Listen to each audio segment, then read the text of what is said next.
BPL এর আগের আসরের ফিক্সিং কাণ্ডের ধাক্কা এখনও ক্রিকেট প্রেমীদের মনে, আর সেই ঘটনার ছাপ এবার সরাসরি নতুন মৌসুমের নিলামে পড়েছে। দেশের দুই জাতীয় ক্রিকেটার এনামুল হক বিজয় ও মোসাদ্দেক হোসেন সৈকত এবারের বিপিএল নিলামের তালিকা থেকে বাদ পড়েছেন। দুজনই ছিলেন সি ক্যাটাগরিতে, যা এবছরের নিলামের অন্যতম আলোচিত বিভাগ।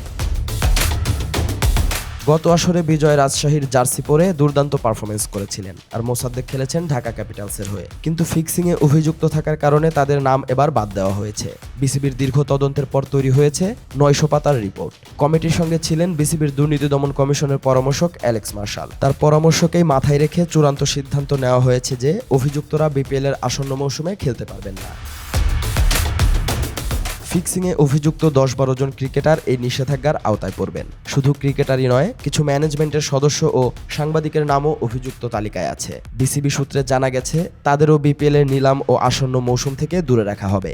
নিলামের আগের দিন 29 নভেম্বর প্রকাশিত তালিকায় এই পরিবর্তনটি দেখেছে ক্রিকেট পাড়ার সবাই। পাশাপাশি সি ক্যাটাগরিতে নতুন করে অন্তর্ভুক্ত হয়েছেন লেগ স্পিনার আলিস আল ইসলাম। আগে তার নাম রাখা নিয়ে বিস্তর সমালোচনা হয়েছিল। এবার নতুন অন্তর্ভুক্তির খবর নতুন আলোচনার জন্ম দিয়েছে।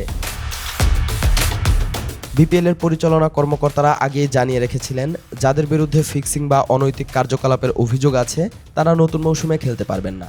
যদিও আগে আংশিক প্রমাণের পরও কিছু ক্রিকেটারের খেলার অনুমতি নিয়ে ধূম্রজাল সৃষ্টি হয়েছিল। এবার আর সেই ছাড় নেই, চূড়ান্ত সিদ্ধান্ত মেনে চলবে সবাই।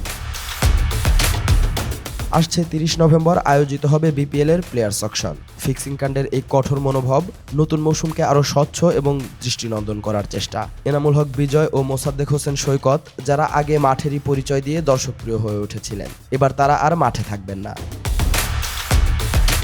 বিসিবির এই নিষেধাজ্ঞা শুধু নিলামের তালিকায় নয়, দেশের ক্রিকেট সংস্কৃতিতেও একটি শক্ত বার্তা পৌঁছে দিয়েছে। ফুটবল বা ক্রিকেটের মতো জনপ্রিয় খেলা যখন দেশের আত্মসম্মান, তখন ন্যায় বিচার এবং সততা অবশ্যই আগে। বিসিবি এবং সংশ্লিষ্ট কর্তৃপক্ষের এই পদক্ষেপ হয়তো কিছু বিতর্ক তৈরি করবে, কিন্তু ক্রিকেট প্রেমীরা আশা করছেন এভাবেই বিপিএল আরও সৎ, প্রতিযোগিতামূলক এবং বিশ্বাসযোগ্য হয়ে উঠবে। আর মাঠে সত্যিকারের ক্রিকেট প্রতিভা সুযোগ পাবে, যেখানে শুধু খেলা নয়, সততার সঙ্গে জয়ও আসবে সম্মানের সাথে।